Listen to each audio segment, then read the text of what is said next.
Hi అండి, అందరికీ నమస్కారం. ఓజీ సినిమా అయితే ఇప్పుడే చూశాను. చాలా బాగుంది. ఏమని చెప్పాలి సినిమా గురించి, ఎక్కడ మొదలు పెట్టాలో అర్థం కావట్లేదు. ఎందుకంటే ఈ జర్నీ ఎక్కడ స్టార్ట్ అయిందంటే త్రివిక్రమ్ గారి దగ్గర స్టార్ట్ అయిందని అయితే డైరెక్టర్ గారు కానీ తమన్ గారు కానీ చెప్తున్నారు.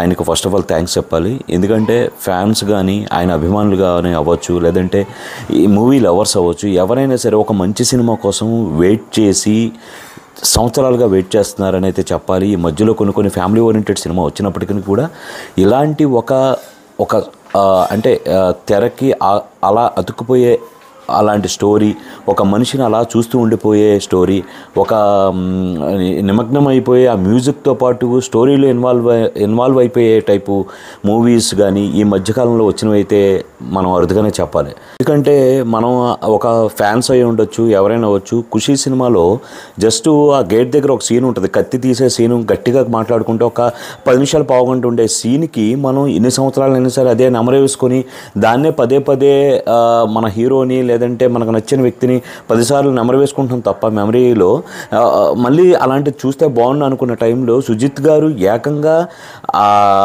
కటానాని కంప్లీట్గా సినిమా మొత్తం దాని మీదే స్టోరీ నడపడం, మనం నచ్చిన వ్యక్తిని ఆ కత్తితో అలా చూడడం అనేది అసలు డిఫరెంట్ ప్రపంచంలోకి అయితే తీసుకెళ్లారు. అలాగే పవన్ కళ్యాణ్ గారిని ఎలా అయితే చూడాలనుకుంటున్నారో ప్రతి ఒక్కడు సినిమా అభిమానే అంటాను నేను.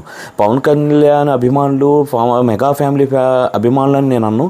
ఒక సినిమాని ఇష్టపడే వ్యక్తులు ఎవరైతే వెయిట్ చేస్తున్నారో ఒక సినిమా కోసం, ఖచ్చితంగా ఈ సినిమా అయితే మాత్రం 100% ఉన్న 2.5 గంటలు కూడా అలా ఎంజాయ్ చేసి రావాల్సిన సినిమా అయితే నేను చెప్పగలను. అంటే మనకు అన్నీ తెలుసు, మాఫియా సినిమాలు లేదంటే ఇలాగా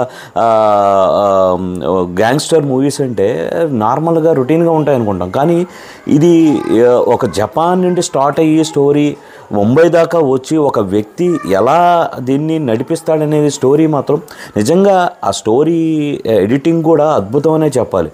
నేను మ్యాక్స్ టు మ్యాక్స్ సినిమాల్లో, ఈ మధ్యకాలం సినిమాల్లో కొంచెం స్క్రీన్ ప్లే మనకి ఎక్కడొక్కడ కొద్దిగా అటు ఇటు అవుతుంది అనిపించే చిన్న డౌట్ ఉండేది. బట్ ఈ సినిమాకి వచ్చేసరికి మాత్రం స్క్రీన్ ప్లే మాత్రం అద్భుతం అని చెప్పాలి. ఎక్కడ కూడా సీన్ టు సీన్ ఎక్కడ లింక్ అయ్యింది తప్ప ఎక్కడ గ్యాప్ వచ్చినట్టయితే అనిపించలేదు.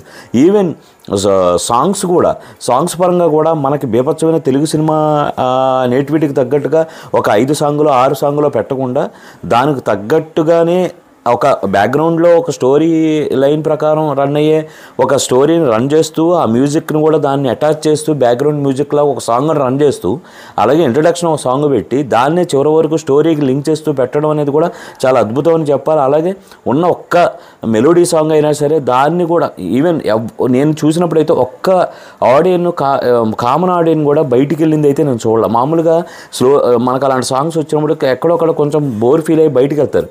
ఈ సినిమాలో అయితే చివరి శుభం కార్డు పడే వరకు కూడా ఎవరు కదలేదనేది అయితే గట్టిగా చెప్పొచ్చు.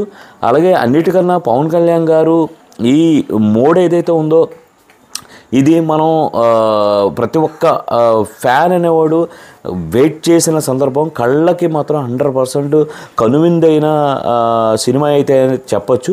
అయితే యాంటీ ఫ్యాన్స్ అవ్వచ్చు, లేకపోతే వేరే పార్టీలకు సంబంధించిన వాళ్ళు ఎవరైనా ఈ సినిమాని ట్రోల్ చేసేవాళ్ళు అవ్వచ్చు, ఎవరైనా వచ్చి ఉంటారు, ఎక్కడైనా ఉంటారు. కానీ గట్టిగా చెప్పాలంటే వాడు ఎవరూ లేనప్పుడు 5వ రోజు 6వ రోజు అయితే ఖచ్చితంగా అయితే మాత్రం వాడు కూడా వెళ్ళి చూస్తాడు సినిమా. ఎందుకంటే చాలామంది నెగిటివ్ మాట్లాడుతున్నారు, మా ఫ్రెండ్స్లో కొంతమంది మాట్లాడుతున్నారు. అది కూడా ఏంటంటే సినిమా ఫస్ట్ డే 1000 రూపాయలు పెట్టుకొని వెళ్ళిన వాళ్ళే మాట్లాడారు.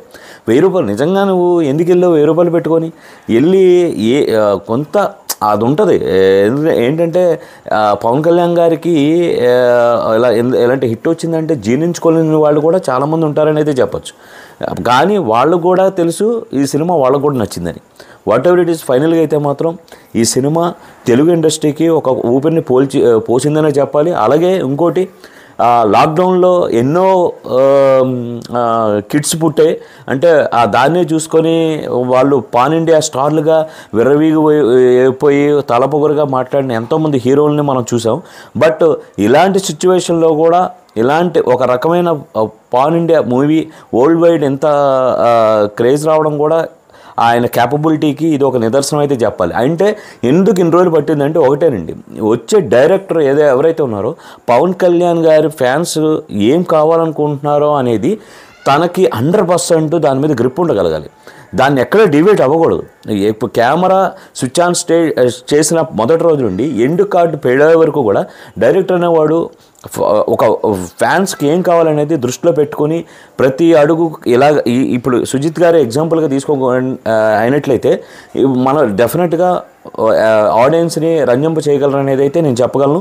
ఎనీహౌ ఎవరైనా చూడాలనుకుంటే మాత్రం తప్పకుండా ఫ్యామిలీస్ని కూడా తీసుకెళ్ళి చూపించాల్సిన సినిమా అయితే నేను చెప్తాను. చాలా బాగా ఎంజాయ్ చేస్తారు. చాలా మంచి సినిమా, ఎవరు మిస్ అవ్వకండి.